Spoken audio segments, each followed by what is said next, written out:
عليكم ورحمة الله وبركاته نحمده ونصلي ونسلم على رسوله الكريم أما بعد সম্মানিত দর্শক শ্রোতা যে যেখান থেকে দেখছেন সবার প্রতি মুবারকবাদ এবং শুকরিয়া জ্ঞাপন করছি। প্রিয় মুসলিম ভাই বোনেরা, আমরা এই পৃথিবীর মধ্যে বসবাস করি এবং আমাদের প্রয়োজনীয় নিয়ামত সমূহ,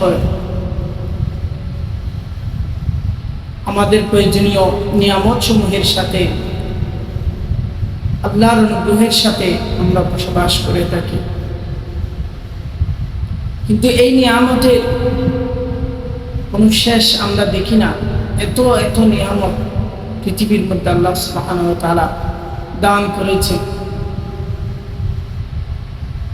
টাকা পয়সা, ধন সম্পদ, ক্ষমতা, মান সম্মান, যত রকমের নিয়ামত এই পৃথিবীর মধ্যে রয়েছে সবগুলো আমরা পেতে চাই। আমরা আমাদের চাইতে কেউ ধন সম্পদওয়ালা হলে, আমরা আমাদের চাইতে কেউ মান সম্মানওয়ালা হলে, আমরা আমাদের চাইতে কেউ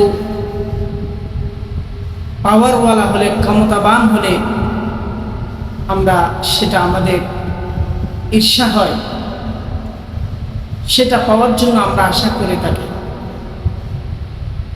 অথচ সেটা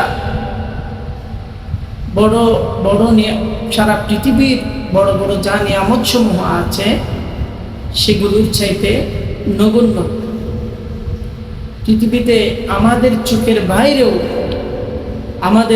আমাদের দৃষ্টির বাইরেও অনেক নিয়ামত রয়েছে যা আমরা দেখি নাই, শুনি নাই।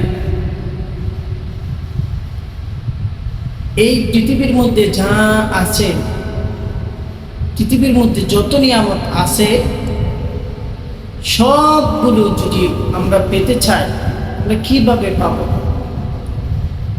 তা সম্পর্কে আমার রাসূল সাল্লাল্লাহু আলাইহি ওয়াসাল্লাম হাদিস শরীফের মধ্যে সুস্পষ্টভাবে বর্ণনা করেছেন। হুজুর করিম রউফ রহিম সাল্লাল্লাহু আলাইহি ওয়াসাল্লাম বলেছেন, রাকাতাল ফজরি খায়রুম মিনাদ দুনিয়া ওয়া মা ফিহা।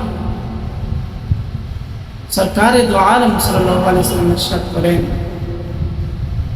ফজরের 2 রাকাত সুন্নত নামাজ পৃথিবীর মধ্যে